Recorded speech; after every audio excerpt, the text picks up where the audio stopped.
Kothamangalam block പഞ്ചായത്തിൽ 2024-25 വാർഷിക budget അവതരിപ്പിച്ചു.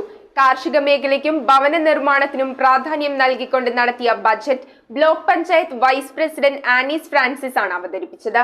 70,83,93,409 രൂപ വരവും 57,07,06,473 രൂപ ചിലവും 13,75,86,936 രൂപ നീക്കിബാക്കിയുമുള്ള 2024-25 വാർഷിക ബജറ്റാണ് കോതമംഗലം ബ്ലോക്ക് പഞ്ചായത്ത് അംഗീകരിച്ചത്. ബജറ്റ് അവതരണം block panchayat vice president Anees Francis നിർവഹിച്ചു. കാർഷിക മേഖലയ്ക്ക് 70,18,320 രൂപയും ഭവന പദ്ധതികൾക്ക് 2,50,00,000 രൂപയും 1,22,58,000 രൂപയും കുടിവെള്ള പദ്ധതികൾക്ക് 70,66,000 രൂപയും ആരോഗ്യ മേഖലയ്ക്ക് 73,50,000 രൂപയും വനിതാക്ഷേമ പദ്ധതികൾക്ക് 36,85,840 രൂപയും കേന്ദ്രാവിഷ്കൃത പദ്ധതികൾക്കും ദാരിദ്ര്യ ലഘൂകരണ പദ്ധതികൾക്കുമായി 43,23,58,000 രൂപ എന്നിങ്ങനെ എല്ലാ മേഖലയ്ക്കും പ്രയോജനം ലഭിക്കുന്ന പദ്ധതികൾക്കായി തുക വകയിരുത്തിയിട്ടുണ്ട്.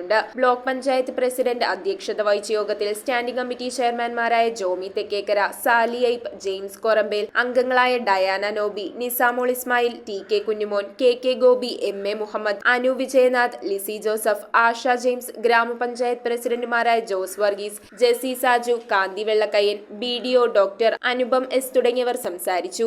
ബ്ലോക്ക് പഞ്ചായത്തിന്റെ 10 പഞ്ചായത്തുകളിലും ഉൾപ്പെടുന്ന തരത്തിൽ കായിക കേന്ദ്രങ്ങളും കളിസ്ഥലങ്ങൾക്കും കുടിവെള്ള പദ്ധതികൾക്കും ഭവന നിർമ്മാണത്തിനും കാർഷിക മേഖലയ്ക്കും വലിയ പ്രാധാന്യം നൽകിക്കൊണ്ടുള്ള പദ്ധതികൾക്കാണ് കോതമംഗലം ബ്ലോക്ക് പഞ്ചായത്ത് തുടക്കം കുറിക്കുന്നത്.